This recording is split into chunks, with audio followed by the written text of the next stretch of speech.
Penipuan terbesar di dunia sebenarnya bukanlah KTV. Kamu pikir mereka mencari uang dari sewa ruang karaoke? Salah besar. Banyak orang mengira keuntungan KTV hanya berasal dari biaya ruangan atau penjualan minuman dan makanan ringan. Kalau kamu berpikir seperti itu, berarti kamu belum memahami permainan sebenarnya. Pernah ada seorang pengusaha di Jakarta yang bisnisnya gagal total. Ia kehilangan hampir 15 miliar rupiah dan di kantongnya hanya tersisa 75 juta rupiah. Suatu hari saat melewati sebuah gang, ia melihat sebuah KTV dengan fasilitas sangat mewah, layar besar, sound system profesional, sofa kulit asli, desain interior Instagramable. Namun anehnya, setiap malam hanya ada 2 atau 3 meja tamu.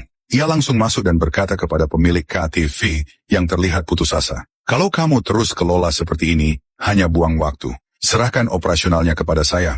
Untung kita bagi 60 banding 40. Kalau rugi, saya yang tanggung." Pemilik KTV itu terkejut, menatapnya dari atas ke bawah, lalu berkata, "Mas, kamu serius? Saya sudah bertahan 6 bulan. Diskon sudah, promo sudah, influencer sudah. Apa modal kamu berani bilang bisa menyelamatkan tempat ini?" Pengusaha itu tersenyum dan menjawab, "Percaya saja, dalam 3 bulan pendapatanmu akan lebih besar dari 1 tahun sebelumnya. Karena tidak ada yang bisa hilang lagi." Pemilik KTV pun setuju. Pengusaha itu tidak merenovasi, tidak menurunkan harga, tidak membuat promo murahan. Ia hanya melakukan 2 langkah berani. Langkah pertama, semua ruang karaoke gratis. Besar atau kecil, masuk bebas. Sound system dan layar boleh dipakai tanpa biaya.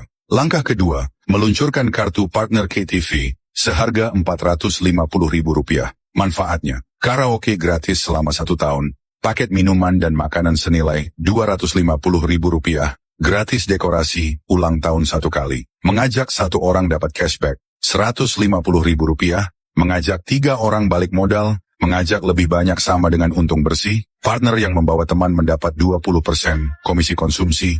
Begitu pengumuman keluar, 1 jalan langsung ramai. Pegawai kantor membagikannya di grup WhatsApp. Hari pertama, para ketua tim membawa seluruh anggota membuat kartu. Seorang ibu rumah tangga dalam 2 minggu berhasil mengajak 25 orang.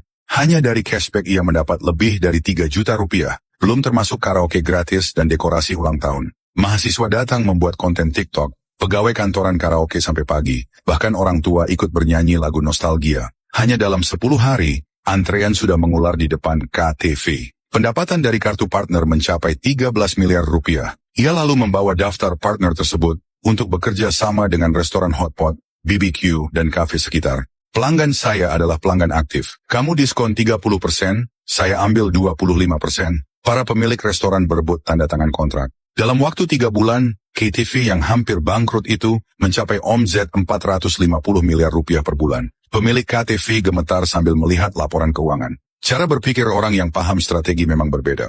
Pengusaha itu bukan hanya melunasi utangnya, tetapi juga membuka 8 cabang baru, bekerja sama dengan lebih dari 50 merchant, dan memperoleh pendapatan pribadi minimal 75 miliar rupiah per bulan.